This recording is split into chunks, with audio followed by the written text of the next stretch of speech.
Romania से आ रही इस अजीबोगरीब कहानी को सुनिए। टिकटॉक ने सिर्फ एक नामचीन व्यक्ति को ही मशहूर नहीं बनाया, इसने रोमानिया के चुनाव को हाईजैक कर लिया है। एक ऐसा उम्मीदवार जिसने पानी को H2O मानने से इनकार किया और एलियन से बात करने का दावा किया, उसने पहले राउंड का चुनाव जीत लिया। लेकिन रुकिए, ये और भी ज्यादा पागलपन भरा है। संवैधानिक न्यायालय ने हस्तक्षेप करते हुए पहले दौर के मतदान को रद्द कर दिया है।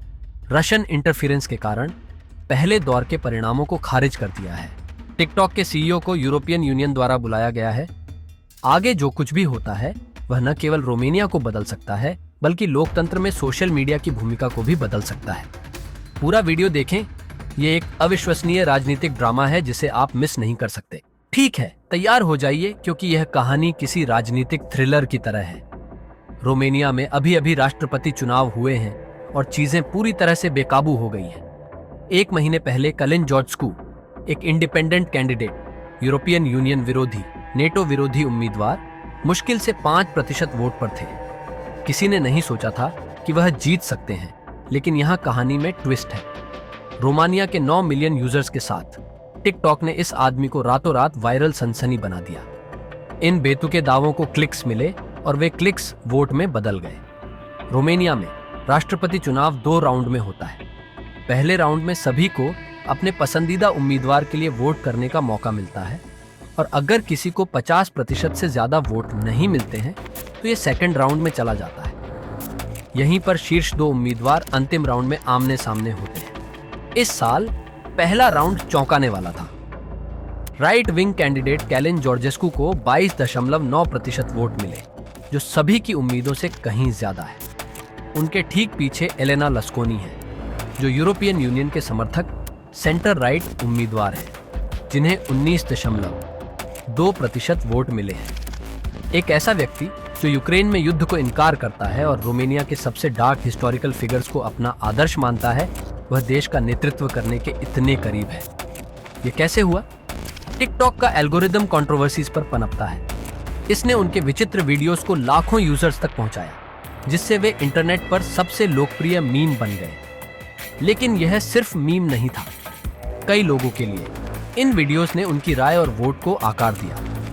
टिकटॉक ने सिर्फ उनके संदेश को ही आगे नहीं बढ़ाया, इसने उन्हें राजनीतिक शक्ति भी दी। लेकिन रुकिए, यह व्यक्ति कैलिन जॉर्जेस्कू सिर्फ राष्ट्रपति पद के लिए नहीं दौड़ रहे हैं, वह एक फिक्शनल कैरेक्टर की तरह है।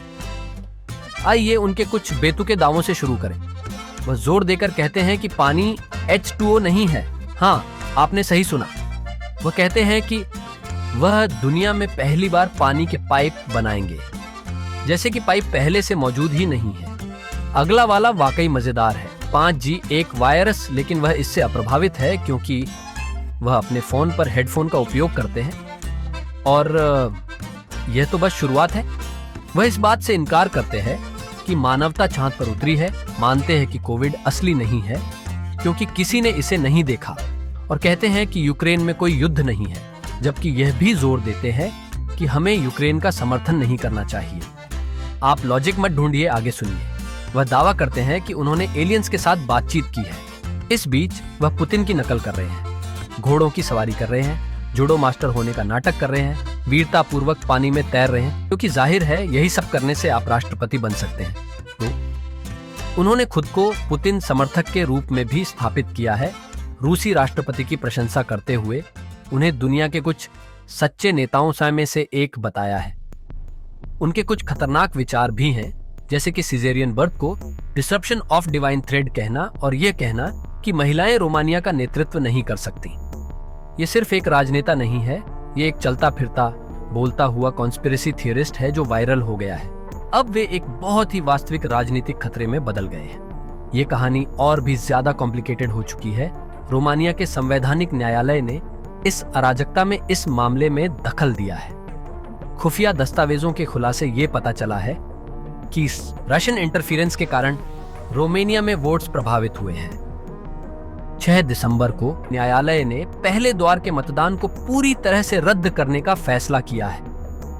उन्होंने पहले ही पुनर्गणना का आदेश दे दिया था, जिसका अर्थ है कि चुनाव फिर से शुरू होगा। अमेरिका ने 6 दिसंबर को एक बयान जारी किया है जिसमें कहा गया है कि वे न्यायालय के निर्णय का सम्मान करते हैं और सभी से लोकतांत्रिक प्रक्रियाओं का शांतिपूर्वक पालन करने के लिए कहा है। यहां एक बात है, यह केवल रोमानिया की समस्या नहीं है। यूरोपियन यूनियन के DSA डिजिटल सर्विसेज एक्ट के बारे में जानें। यह एक नियम पुस्तिका है जो यह नियंत्रित करती है कि टिकटॉक जैसे बड़े सोशल मीडिया प्लेटफॉर्म पूरे यूरोप में कैसे ऑपरेट कर सकते हैं। यूरोपियन देश इन प्लेटफॉर्म्स को इंडिविजुअली से प्रतिबंधित नहीं कर सकते। इसके बजाय उन्हें VLOP यानी वेरी लार्ज ऑनलाइन प्लेटफॉर्म्स को विनियमित करने के लिए पूरे यूरोपियन यूनियन के साथ मिलकर काम करने की आवश्यकता है। रोमानिया ने टिकटॉक को एक खतरे के रूप में चिन्हित किया, लेकिन अकेले कार्रवाई नहीं कर सकता। यह तय करना ब्रसेल्स पर निर्भर है। यूरोपियन यूनियन ने अब रोमानिया के चौंकाने वाले चुनाव में टिकटॉक की भूमिका को स्पष्ट करने के लिए टिकटॉक के CEO को समन किया है।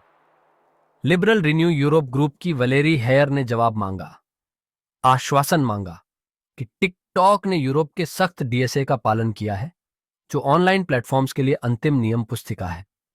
लेकिन कैलिन जॉर्जस्कू ने यह कैसे किया? यह एक डिस्टोपियन ब्लैक मिरर एपिसोड जैसा है। कोई हेडक्वार्टर्स नहीं, कोई बड़ी टीवी डिबेट नहीं और कोई राजनीतिक पार्टी नहीं। उन्होंने एक अलग ही गेम खेला है। जॉर्जस्कू ने रोमानियन टिकटॉक को अपने व्यक्तिगत कैंपेन में बदल दिया। चर्च में प्रार्थना करते हुए, दौड़ते हुए या पॉडकास्ट पे चर्चा करते हुए अपने क्लिप्स के साथ प्लेटफॉर्म को भर दिया। जॉर्जस्कू टिकटॉक पे वायरल हो गए। ये केवल उनका अकाउंट नहीं था, टिकटॉक अनऑफिशियल फैन चैनल्स, नाटकीय मीम वीडियोस और यहां तक कि एक अभियान से भर गया। उस अभियान में एक गाना भी है, वी वोट फॉर कैलिन जॉर्जेस्कू। संदेश इमोशनल मैनिपुलेशन और गलत सूचना पर केंद्रित है।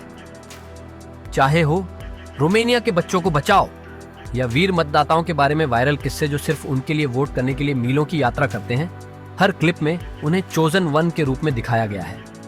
और फिर वहां बॉट हैं, उनमें से हजारों। टिकटॉक, यूट्यूब और फेसबुक कमेंट सेक्शन में भीड़ लगाकर इन फर्जी अकाउंट ने जॉर्जेस्कू को लगातार बढ़ावा दिया। यहां तक कि उनकी प्रतिद्वंद्वी एलेना लास्कोनी ने भी देखा कि उनके टिकटॉक कमेंट्स को जॉर्जेस्कू समर्थक स्पैम ने हाईजैक कर लिया। यह सिर्फ एक बार की बात नहीं है, दुनिया भर में ऐसी ही चीजें हो रही हैं, हालांकि अक्सर किसी का ध्यान नहीं जाता। लेकिन अब ये एक मिसाल कायम कर सकता है जो खेल को हमेशा के लिए बदल देगा। ये देखना बेहद दिलचस्प होगा कि फिर से चुनाव की प्रक्रिया वोट्स को कैसे प्रभावित करेगी और क्या जॉर्जेस्कू अपना प्रदर्शन दोहरा पाएंगे। अगर आपको यह कहानी अजीब लगी तो इसे लाइक करना ना भूलें और सब्सक्राइब बटन दबाएं।